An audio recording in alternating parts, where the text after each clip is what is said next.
these things that I don't really want to do. And again, it's just like when doors open that are out of your comfort zone, I always feel like there's a reason why I should walk through it because it's going to grow me in some way. And that was the case with The View. However, on The View, they were telling us it wasn't going to be as political when they started that season. And like Raven Simone, who was a co-host at the time, we were co-hosts together, like she said the same thing. They sold it to us as being a bit more like social that year and pop culture. And then it went real political, like even more. So we were a little bit duped. It went real political. I mean, listen, if anyone that has an opinion on anything in today's day and age, they're criticized. Like, I've had other co-hosts of The View on this show here. Like, did you go down that road of like reading the public comments? Not even, it's not towards you, it's just towards everyone. You know, did you get into that? Because it's a dark road to go down, right? So dark. Of course, I read the comments. I wouldn't respond to them, but yeah, they're pretty mean. They're pretty mean and pretty awful. But I always think that as much as they can be terrible to read, it gives you an understanding of the audience feedback and what people are thinking. And so, yeah, it was a bit disheartening to read them. I'd have to read them like in little, just little bit at a time and not go too deep because, the first 20 kind of would tell me everything.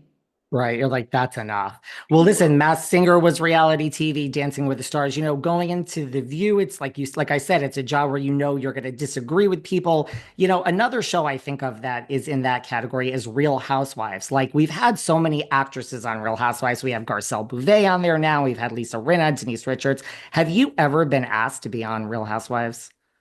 I've never been asked, and I've never seen an episode of any of them.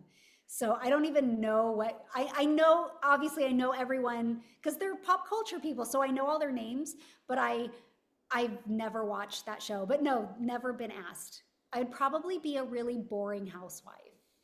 I was going to say, would you ever consider it? You know, you seem to be pushed into these things. You didn't want to do the Masked Singer, but here you are, and you did entertain us.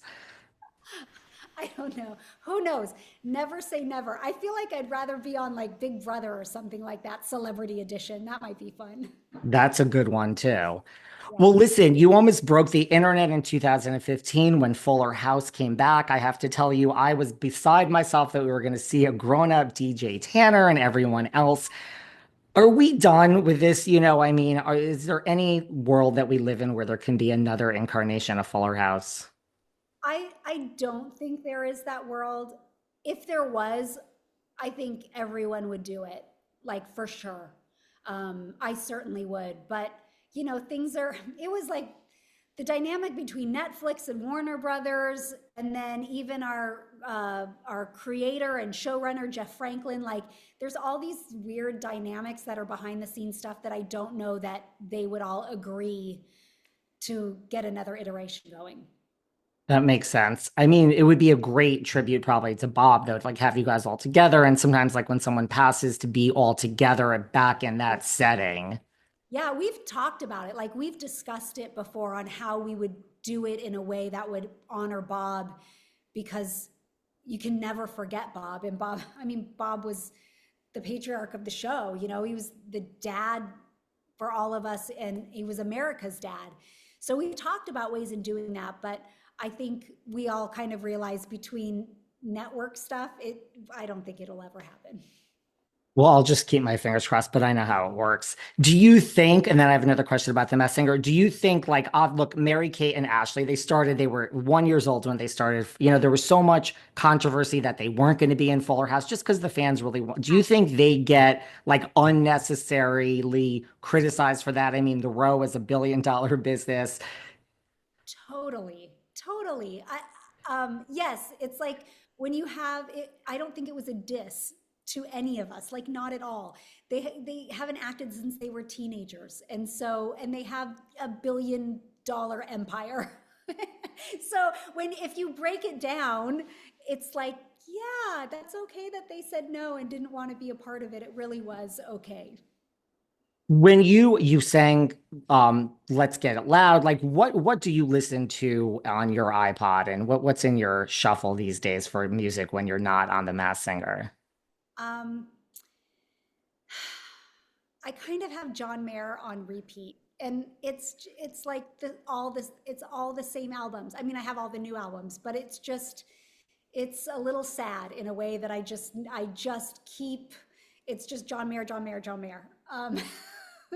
It never seems to go away, but I love him and I love his voice. And and then I love there's other people like I listen to a lot of contemporary Christian music and bands like For King and Country are amazing and Need to Breathe and you know Hillsong and like all of that. I love really uplifting music. So that's the main thing that's on my shuffle these days. I listen to the same general artists over and over and over, so I fully understand. What I know you've spoken about your experience on Full House so many times, and like it was a great experience for you. Like, you look at like Quiet on Set and like what all, there's so many child actors, but just like in general, like what advice would you give someone who is a child that is thinking of getting into this business?